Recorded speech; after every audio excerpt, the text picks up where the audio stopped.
Welcome to Books and Beyond with That Guy Jay. I am That Guy Jay, and today I am joined by author Silas A. Bischoff, who wrote The Crow Named Torment, which I have right here. Silas, thank you so much for being here. Thank you for inviting me. Real quick, I guess we can start with the one question that I'm asking every guest, and that's an easy one. What are you reading currently? Actually, I'm reading multiple books because my ADHD forbids me to just read through a thing and then start like as you do it normally. Um, this one is basically a reread. It's Joe Abercrombie's First Blade, the first one of the Blade itself, the first one of the first Law trilogy. Um, I was actually reading this, uh, which is a debut by Okay. um, by an author who I met at Worldcon. I was at her launch, and she pitched it very good.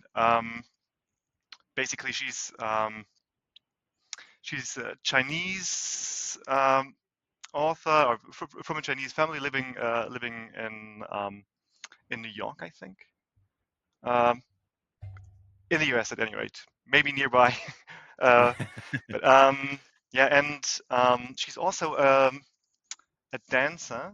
Like I don't know the correct technical term, but it's a sexy kind of dance, the one that you do in high heels. Okay. um, All right. and she was inspired to write this. I believe she was talking about a trip she had to. I don't know if it was to Shanghai or some other place in the region of China. Um, this is set in Shanghai. She was inspired by the fact that when she went into a temple there, um, she I think this was a visit before and after the pandemic. Um, and after the pandemic, she saw at the temple where you would usually put sac- sac- sacrificial, I don't know, offerings, um, like food and sometimes money and stuff like that. That they would have QR codes to Venmo the gods. Um, Oh, wow. and yeah, and it's inspired this where this is set in 1930s Shanghai.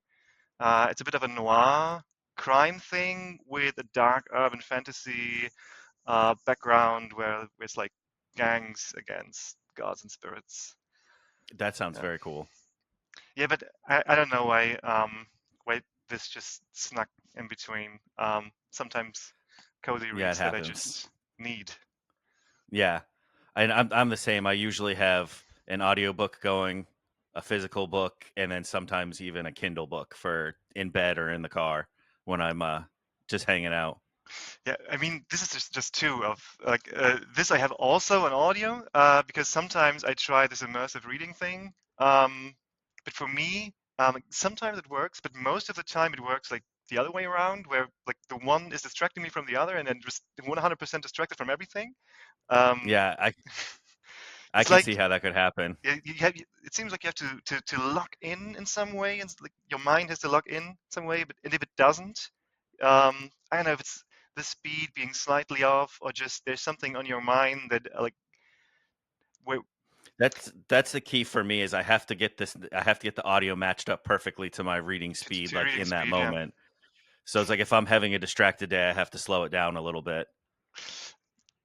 my what my mind usually does is it like concentrates on like me matching the audio with the reading, and that's like all I do. And I think, wow, I've read so many pages, I have no idea what was on them. Yeah. Because my entire focus was on, and now this word has to synchronize with this word in my ears. Anyway, yeah. Yeah, it can be tough. Now, have you always been a reader or were you someone who started reading as an adult? Like for me, I didn't get into reading until I was like 20 years old. I literally didn't read as a teen. I was rebelled against it. Yeah, no, I was definitely a written fiction escapist from a very early age. I believe I read The Lord of the Rings when I was about 10. I don't know if that's when the first movie came out. I think I started reading it after the first movie came out. because I was like, I don't know, annoyed by my siblings who would like talk about all that stuff that they knew were coming, and yeah, in the next movie there will be this battering ram. That's the that's the most epic thing. And yeah, that I And couldn't it be felt left just out. yeah, I couldn't be just the one kid who just gawps at the screen and is surprised by everything. So I had to read it, and then. Um, when I had just read The Fellowship, I even started writing my first thing because I started writing, and that makes so much sense, a sequel to The Fellowship of the Ring. I mean, I was aware that there already was one, but You wanted to control how it went. I don't know, it's just a thing. Kids do kid stuff, and that was the thing I did. I mean, I wasn't very good at reading at that point. I think. I mean, I knew how to do it, but I would like I'm still not good at reading. What I was going to say is I would like read a book halfway and then forget it and be like occupied with other stuff for a couple of weeks. But that's still the case, to be honest. It's just normal. But yeah, I think I was halfway through the first book and then I started writing a sequel, not even knowing how the first book ended. Um, I don't know how many pages I got into it to the sequel. I mean, the unofficial sequel, probably about So 20ish or something. from pretty young on, did you know that you wanted to become a writer eventually, or did you just think it was something you would do for fun? It was it was one of the like, ludicrously many things I wanted to become. It was definitely one of the earlier things I wanted to become, probably. Um, Many creative things are things I wanted to become. A writer. Then a lot of my like teenage years, my plans were towards game development. I wanted to be a game developer and a game designer, video games, but also maybe trading card games, whatever, just games. I'm still into That that. has a lot of storytelling involved in it as well. Yeah.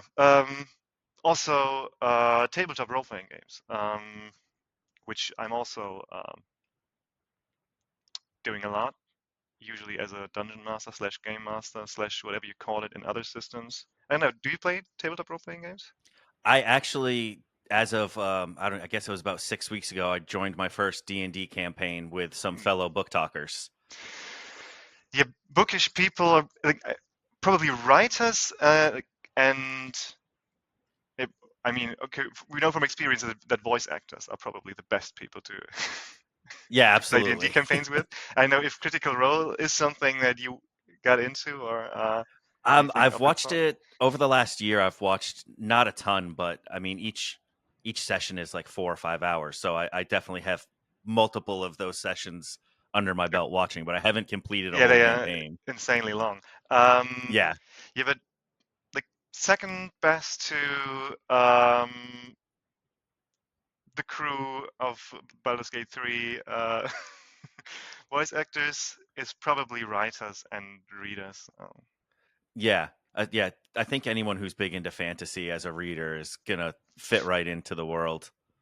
Yeah, and being a writer and being a game master also like definitely scratches very similar itches. There's a Yeah, big because you get overlap. to control a lot of the story with that.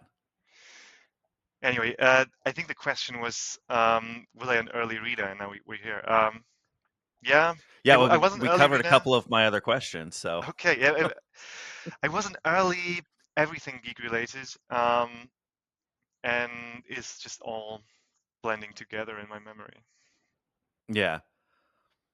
Now, in terms of a crow named Torment, I would love to hear a little bit about your inspiration for this because you told me something when you first messaged me about this book, and I think a lot of it was spot on. But I would love to hear more about it because this is such a unique and fantastic book. Honestly, I loved it, but it's Thank you so very much. different from everything else I've read this year. What inspired you with this story? Is it something that's been in your head for years, or Um, the thing is, among all the projects I'm working on, writing related, it happened to be the first one that I brought out. It was never the one that was most on my mind, or that I like a couple of months before I like before I brought it out, basically, I would never have guessed that that would be my first book. Um, Originally, it was just a short story idea. Originally, it was a short story idea to flesh out a part of a world for a more relevant story, for a proper trilogy of proper fantasy. Uh, Okay. and I had this first. It was just a bullet point of Crow gets captured and experimented upon, vampires stuff, um, astronomer in a tower, uh, that sort of thing. And what I knew at that point, what I had was a plan for a setting and for another story in it. The setting is called the One City, as you can probably imagine. Yeah. And the idea was, okay, I can say what this is inspired by, because I mean I don't really document what inspires me. Stuff just happens, and then I write stuff. But I was actually inspired for the setting of the One City by a specific role-playing game supplement. Oh, really? Are you familiar with the OSR, the old school Renaissance, or old school I revival of D&D-like games? D&D-like games. I'm not. I know a little bit of the history of D&D, but not a ton. Okay, there's basically a DIY movement among tabletop role players. That's it's usually called the OSR for I believe old school revival, sometimes old school renaissance. And what it basically means is people trying to relive the good old times, the good old like late 70s and early 80s of role playing, D&D first edition and stuff like that, and the whole DIY element around it, where people would like put together their own campaigns, and not rely on I know stuff that a big corporation puts out so much. But you Right. um, yeah, and there are a lot of and push the original old school D&D experience in a direction that is more in line with what it was supposed to be back then, and doesn't go in so many modern like, for example, what we see in modern D&D or modern role-playing games is stuff that puts that, that puts non like mental um, qualities of the character on the character sheet, stuff like that, or even social skills.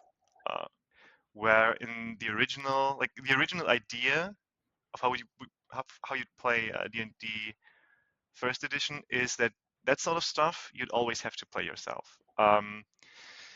There was a charisma skill back then, but no game master would usually say like roll charisma to see whether or not you convince that guy to do whatever.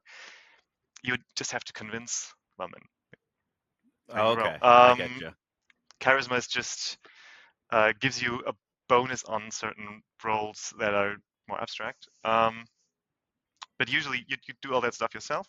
And one thing, for example, stuff like what you do in modern role playing game sessions is a lot of the time you roll stuff like search. You're like I search uh, the room, and then you roll search, and depending on the outcome, you get more or less more or Yeah. fewer hints, more or less information. Um, and in old school D&D, you wouldn't do that. In old school D&D, you'd have to say, I, like, if you would say, I searched the room, um, then you'd be asked, how would you go about it? And then I just searched the entire room. Then you say, okay, you need a month if you want to look at every square inch individually, and take apart every like object in there. also everything will be taken apart if you want to search everything. So you have to say, I try to open all the drawers on the desk. I check for like double bombs in the drawers, stuff like that. And then if there's something hidden somewhere, the DM will know exactly where, and then they'll tell you when you actually describe that you search that thing in the appropriate way. Um, anyway, I think I'm digressing a bit, but that's the explanation for the OSR. Um, and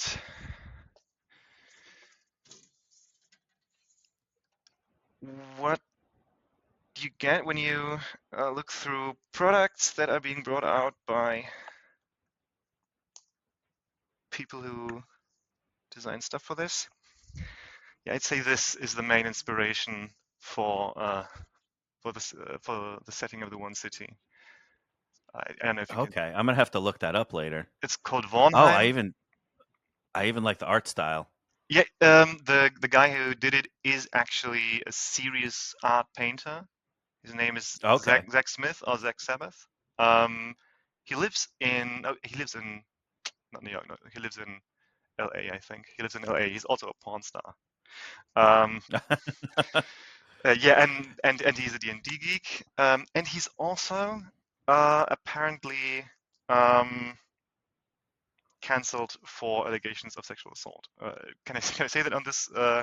Yeah, Yeah, okay. you can. I mean that part's unfortunate. Yes, That's very it's unfortunate. it's unfortunate, but as with Neil Gaiman, he inspired me before I knew, so Yeah, I just can't help yeah, it. and that It that inspired me. becomes a tricky part of it all because Neil Gaiman inspired a lot of people before anyone knew.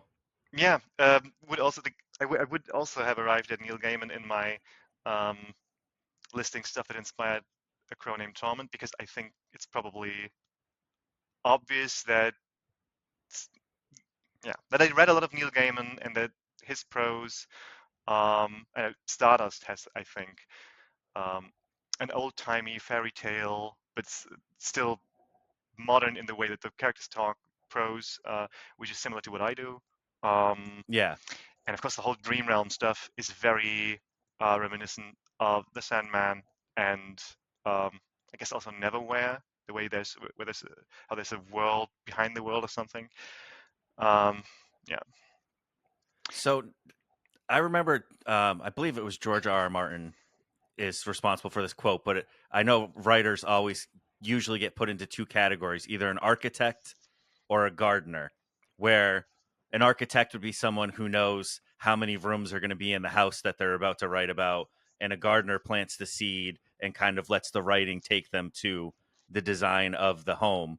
Do you fall into either category, or a little bit of both, or your own, um, kind of writing style?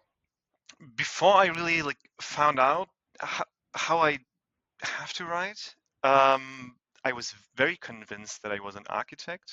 I mean, the whole concept. George Martin didn't invent that concept. I think he just invented new names for what was already known as pantsing and planning. Yeah. But actually, I don't know what came before. If anyway, um, chicken and egg. Um,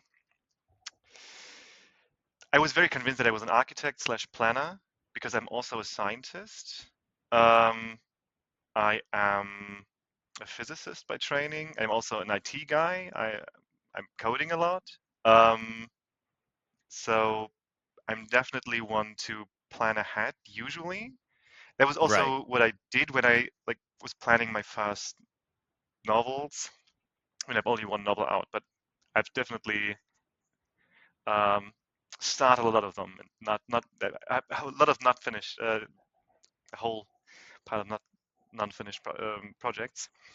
And the first of them, I definitely looked up processes, like proper, that you can read up in a textbook. There's one thing that's called the snowflake model that I was trying to apply when I was about 16 and working on a novel. Um, Basically, what it works like is you start with a log line, um, like just one. one sentence describing, like, summarizing your premise, your idea, whatever you start with, and then you make your first decision. You decide on a number of acts or parts, just depending on how many major, like, steps you need to go through to get to your conclusion. Usually you choose three, or something of that sort. And then you have a log line for those, and then you basically start, basically like a fractal. That's what it's called, the snowflake model. Subdividing and subdividing and subdividing until the, like, um, lowest possible subdivision level would be actual prose. So that's the thing that I tried. I tried just regular, less systematic outlining. I also tried pantsing with short fiction because it seems too daunting to do it with, like, a long form Yeah. thing. To just start, they went there and there, and then they did this and that. And I don't know what will happen for the next 300 pages, but there will be 300 pages. Um, Yeah. I mean, That's usually, always seemed a little bit overwhelming to me. I haven't done a lot of writing, but outlines were key for me, even writing like an essay. I had to know the path that I was on. I think you you at least have to know your destination, and that's probably also true for, like, proper pantser.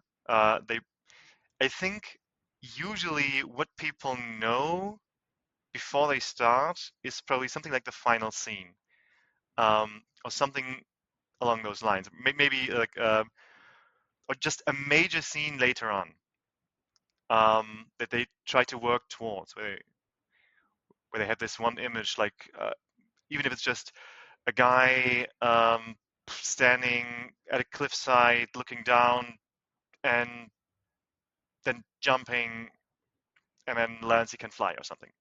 It's just this image, and then you start to work towards that and just say, who is the guy on the cliffside, and I start with him waking up in the morning. Probably have to cut that later and just that just find out what's happening, and then work towards them standing on a cliffside. I definitely did that sort of stuff. What I arrived at is what I think probably every writer has to arrive at eventually, is something that can actually be described as neither of the two, um, and kind of uses both, and is very, like, very very, very individual, very much your own thing, your own process that others Yeah. couldn't replicate probably, because you will, like, live in your own chaos, have your own, like, sort of notes all around that no one understands but you. Um, yeah. So what I'm doing now, my process now is I'm not proper outlining. Like, instead of the proper outline, I just jot down a few bullet points, like less than a page, to describe a whole novel or more. And then what I do, is I have, like, a way of drafting that's not really usually when you draft, it means you write actual prose. So I have a thing where I draft. It's basically shorthand. It's shorthand pseudo prose, where I just go, like, then he goes there, then he goes there, then he argues with them and wins the argument.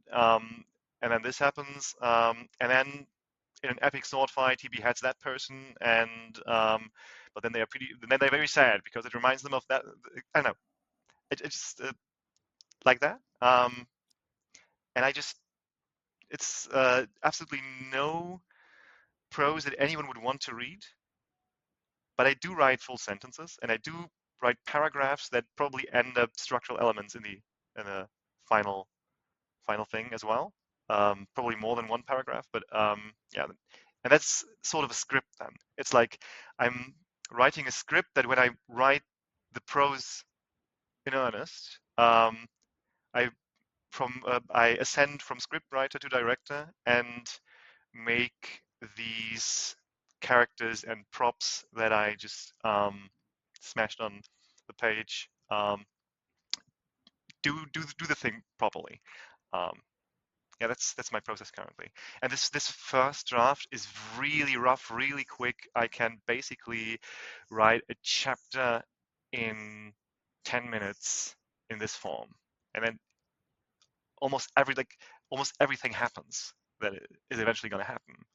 I just need to fill in You need to make it the happen in a more mood. Yeah, interesting way. I need to fill in. Usually, I need to fill in the description. I will have no descriptions whatsoever. Um, Right. my descriptions will be um, very sad atmosphere. The room had a sad atmosphere. Okay. And then you build upon that when you're in the next Winter, draft. And yeah, or like they entered the town, winter, lots of snow, and then I'd write stuff in there like think Game of Thrones season so and so, episode so and then go on. And then later on, I can like, when I'm drafting properly and I'm at that point, I just like look up screens, like stills from that episode maybe because I knew when I wrote this rough draft I would want that mood. yeah, that kind of vibe or that kind Yeah, of feel. Or so that is my process currently. so, how long from start to finish did it take with A Crow Named Torment? Mm. Um, I'm not usually a full-time writer. I mean, I'm privileged enough to have been a full-time writer for a while, not because I was living on selling books, but because I just had savings to burn through, and I just did that for almost a year, just writing. And I wasn't actually like writing A Crow Named Torment for most of that time. I was writing other stuff, and then when I noticed my savings were getting like thinner and thinner, and uh, there would be an end to the stream. I had to look at my works in progress and say, I want to finish. I want to publish one thing before I have to just go work again. And I just chose that um, bloated up short story that should just be 5,000 words, but I arrived at 10,000 already and wasn't at the midpoint. Um, so I thought that could maybe Yeah, there's become like thick enough for a book, maybe a 40,000 word novella. So I did then to it was 10 to 15,000 words at that point, I think. So what I did then, no, it was about 20,000 words at that point. So what I did then, in order to um, pressure myself to get that finished on time, I just booked an editor and paid them with a pretty tight deadline to give them a 40,000 word novella. Uh, I gave myself a month basically. oh wow, And then in that month, I wrote 80,000 words. And that's incredible. uh, I only went slightly over. Like it absolutely confused myself what was happening there. I will never achieve that pace again in my life. uh, I don't know, but yeah. So that's the thing that happened. I only slightly missed my deadline. I sent them something on time, but the last chapter was still in that rough outline format, um, Right. in that rough draft format. Um, and then as the editor was reading through it, I would update the document in Google Docs. Yeah, so that was for the first editing run, uh, and I had 2 weeks. That's I mean, that's a really admirable way to go about that. It's just to force a deadline on yourself and decide, like, got to make this happen now. Yeah, I also commissioned cover art right away, and paid for that. Just like paying for that. Speaking of, we should show this cover. It is fantastic. Yeah, I have it here as well, but your camera is much better. Yeah, This is one of my favorite covers from recent reading. I mean, within the last couple of years, it's very good. The artwork inside was a nice treat as well. Absolutely ludicrous to squander my budget on that sort of stuff for my debut. That is isn't It even really something it that adds to the atmosphere, though. It really does. it does. But I mean, it financially and like in terms of marketing, it doesn't make any sense. The whole book doesn't Yeah, I can. make sense in that like, it is completely unmarketable. Um, it has no like it. The only genres I can name, it doesn't like fit in with the rest. It's whatever genre I think of, and then I look at like Amazon search results, it fits nowhere really. I think when I attempted to review it, I did struggle a little bit reviewing this one because there's so much I wanted to say about it, but I didn't want to spoil because there is so much stuff that I think people should discover along the way themselves. But I think I described it as kind of like a gothic horror meets fantasy. Yeah, that's also that's my usual pitch. Um, although one guy, another author that I also met on the two conventions I attended, he wrote something in his review that I liked a lot, and so I'm using that now. Whenever I get to describe it to someone completely new, and that is like the movie Inception if it were written by Edgar Allan Poe. Oh, I like that. I can definitely see that as well. It's very it is It's mystifying because those are so like those things are so different. No one like everyone will oh, want to see absolutely, but it how is. that like works out. It's concise and hooks people. Yeah. Yeah, because I think that's extremely clever of him as well because I think just about everybody knows Inception, at least on a base level, and everybody knows Edgar Allan Poe. So it's like immediately your mind is like, oh, okay, I can picture that. Yeah, and I mean, I wasn't thinking about Inception when I wrote this, but like nested dreams are definitely a thing in there. Oh yeah, yeah, that's I like that. So overall, what are we almost 2 months since it released? Yeah, I think Uh, so. How Pretty almost exactly. how are Yeah. you feeling with it? Has it does it feel like it's been at least a little bit of a success? Where are you happy with its progress? I have no idea what like constitutes a success for a new indie author, and you have to differentiate by genre. So if I was writing a queer romance novel with werewolves, um, I would have other numbers to come. I would have Yeah, something to compare my book to at least. So here, I don't know. I sold. I'll just be transparent. I sold I think 70 to 80 copies. Um, Definitely doesn't cover the cost, and the book will not cover its cost in its whole lifetime. But um, but I don't I think think. that's true for a lot of debuts, Yeah, especially indie, because especially in the debuts. Yeah, I think like proper publishing houses again. I think usually at least cover their costs. Um, and if they don't, that author doesn't have a lot of chances to get like that whatever option um, was agreed upon for a sequel would be taken up by the publisher. But the way towards breaking out or breaking into the industry is sort of is slightly different. For trad pub authors and for indie authors, I guess on average, it takes about 10 years to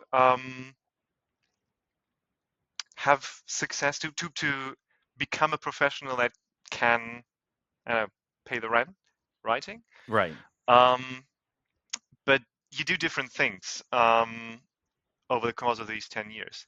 As someone who's querying agents and maybe getting halfway towards a deal to a publisher and then having to query again because that didn't work out, that's what they are going to be doing those 10 years. They are going to collect rejection letters for 10 years. While indie authors are going to publish bad or badly marketable financial failures for 10 years. But they're working towards the same end. I just think that the indie author at least gets to see books published, and gets to Yeah. talk I about mean, them at conventions. It's a less for me. It's less. It seems the less miserable um, experience. I have to imagine that getting the first copy that you got to hold in your hands with, your name on the bottom had to have been a pretty cool experience. The experience for me as the indie author who did everything myself, it was slightly different from, I guess, the traditionally published author. When everything is properly done, they get a box of author copies, I think. Yeah, And then those are I like believe so. a finished product.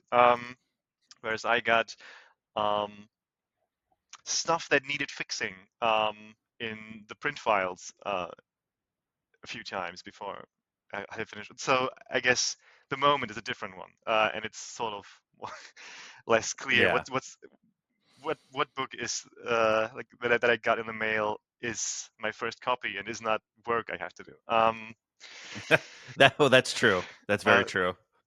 I mean, it was nice, but actually, I was sort of stressed out by all the stuff that was going on, and by what I thought I had to do, and the the magic that people imagine, and that probably many people have, like that magic moment. I didn't really feel that. I'm not too sad about it. It's okay. Yeah, but for me, I was just too preoccupied with, okay, now I have to deal with that marketing stuff, and then I I am on TikTok. That's how we That's how we met. how we got into contact, and I make those videos. They're not fun for me. They're difficult because I am not really an extrovert. I think I come across well on video. It is an asset that I think I have to use, because if I don't, I'm wasting it, and I have to do something for marketing. And that's something that's something I'm stuck with. Thoughts about, I don't want to do social media, but I have to do social media. Okay, now I have this book in my hand, and I should be really glad that I have a book in my hand. But what I'm actually thinking is, how do I need to like shoot this and post images of it? What is appropriate? What is too much like self promotion that will piss people off? Um, Yeah. that's stuff going through my mind when I would have hoped I could have just like, I don't know, enjoyed the moment. Yeah, but I never had that magic moment actually. There was some latent magic going on in the background, stretched out over the course of those 2 months. But yeah, Yeah, social media is difficult. I'm very introverted usually as well. I think the only time that I appear not to be is on book talk. It took me a long time to even want to show my face, though. The social media stuff is difficult.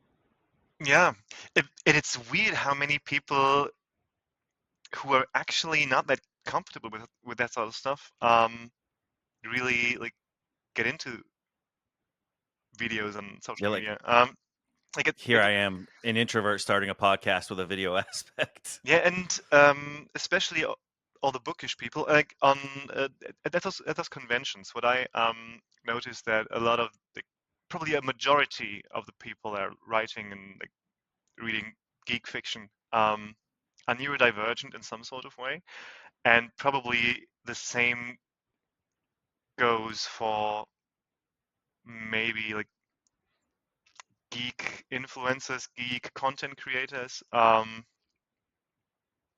We're all like a lot. We're a whole community of people who are really uncomfortable putting stuff out there and obsessed with putting stuff out there, Yeah, be it books I or would say that videos. that's very accurate.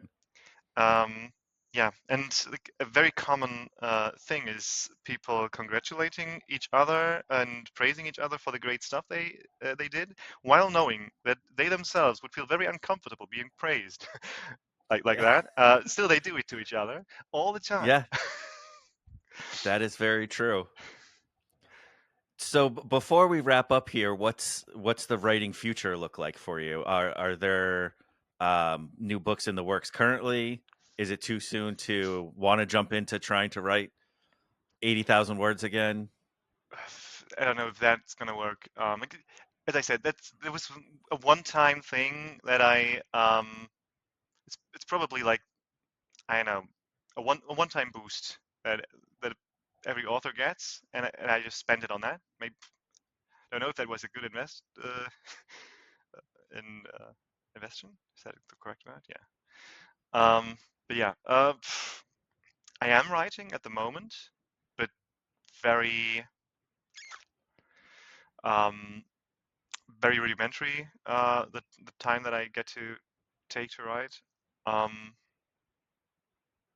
I think I'm writing 2 days a week tops currently, and that writing time is spread thin on 5 projects, and I have to figure out what to do next. I have 3 favorites. None of them is in the same world as A Crow Named Torment, but I have a work in progress in the world of A Crow Named Torment. I like the sounds of that. Uh, I mean, um, is it all are all the projects fantasy, or are there dips into any different genres? all the projects are fantasy and science fiction. I have one work in progress that is so deep in my drawer that I won't take it out for years probably, which would not have supernatural elements in it, but it would be genre fiction because it veers very um, closely to horror, towards horror. Um, Oh, okay. yeah, like it's about cannibalism. Yeah. It's basically a courtroom. That's a courtroom drama. Um, it's basically where the POV character that it's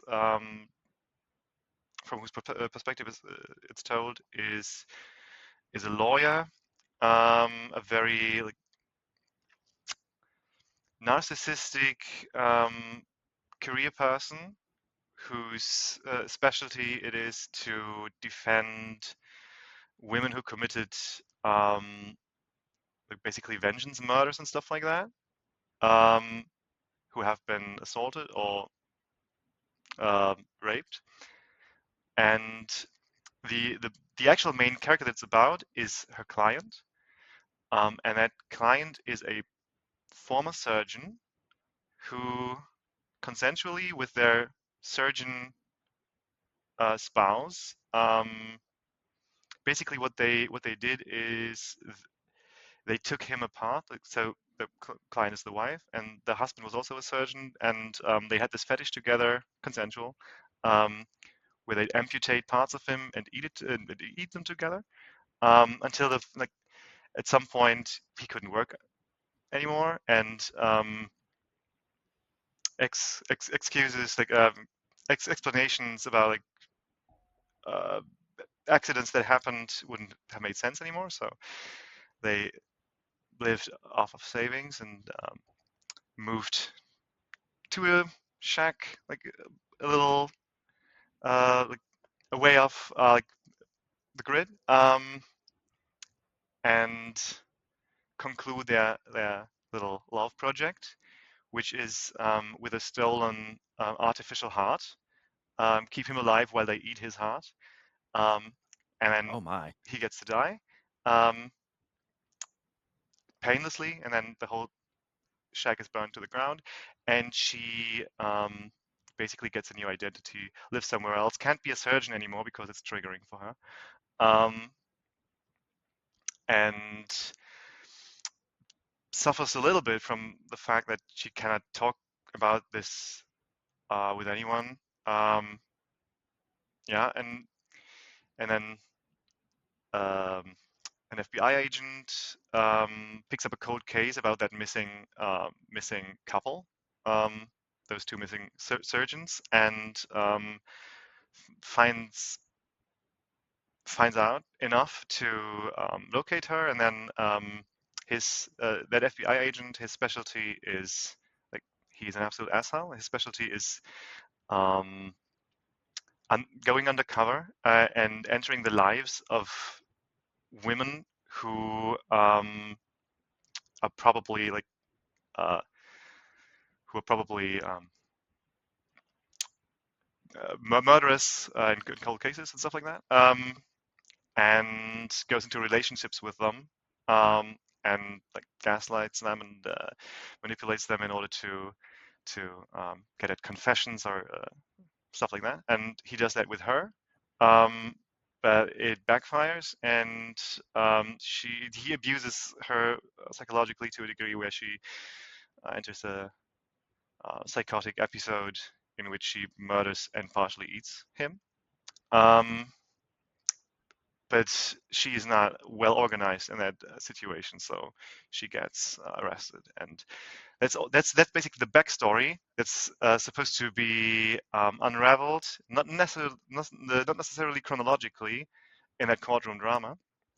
Um, the idea is that this cannibal murder woman, in every like situation, is always just the victim, actually, of people who haven't like, who did nothing despicable in the eyes of society, but are actually much more despicable people. Even the lawyer defending her, pushing her to do stuff she doesn't want to do, say stuff she doesn't want to say, until and I was inspired by the Johnny Depp Amber Heard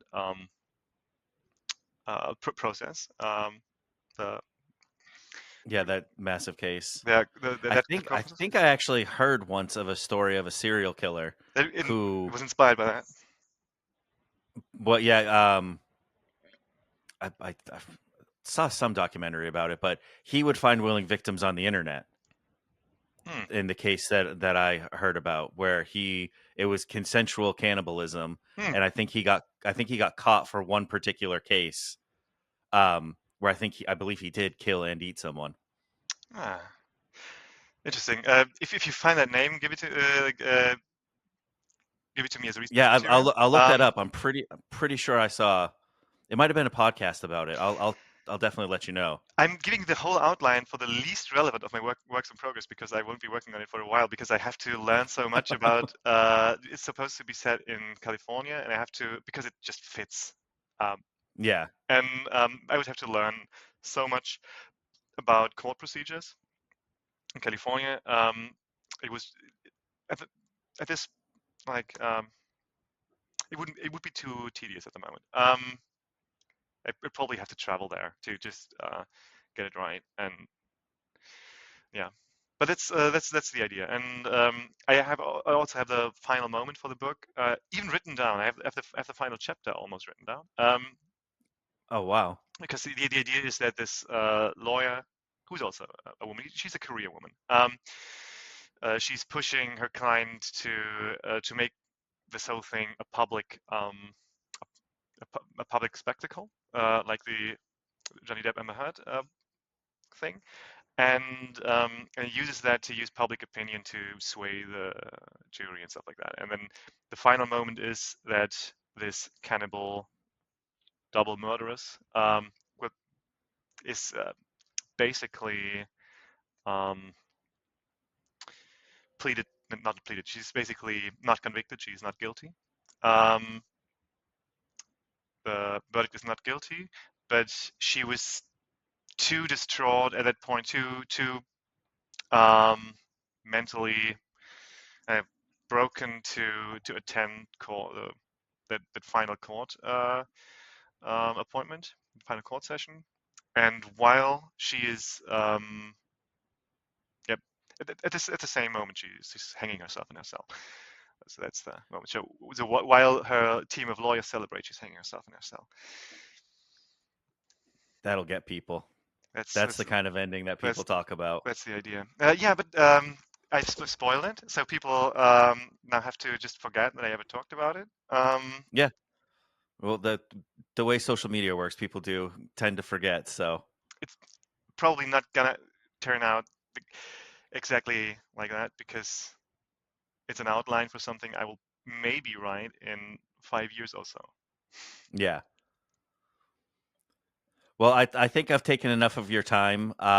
Before we go, though, besides I'll put a link to your book talk, is there any other social media that you would like to shout out? And where would be the best place for people to get A Crow Named Torment? Because I highly recommend that people do.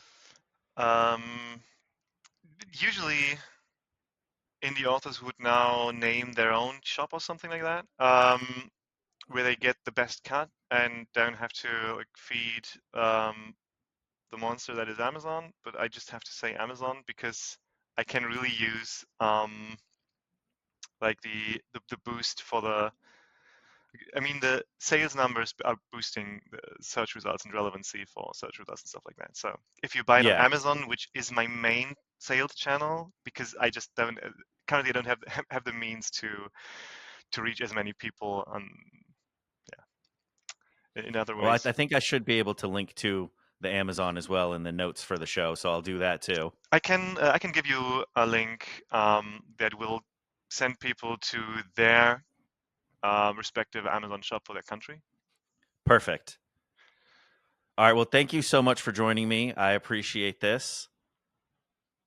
Thank you for inviting me, and I'm sorry for rambling and digressing a lot, and I mean, for that's the whole reason I wanted to start a podcast was to be able to have longer conversations than what, social media attention spans now allow for. So this is fantastic. okay, great. All right. Well, have a great night. You too, and all the people out there.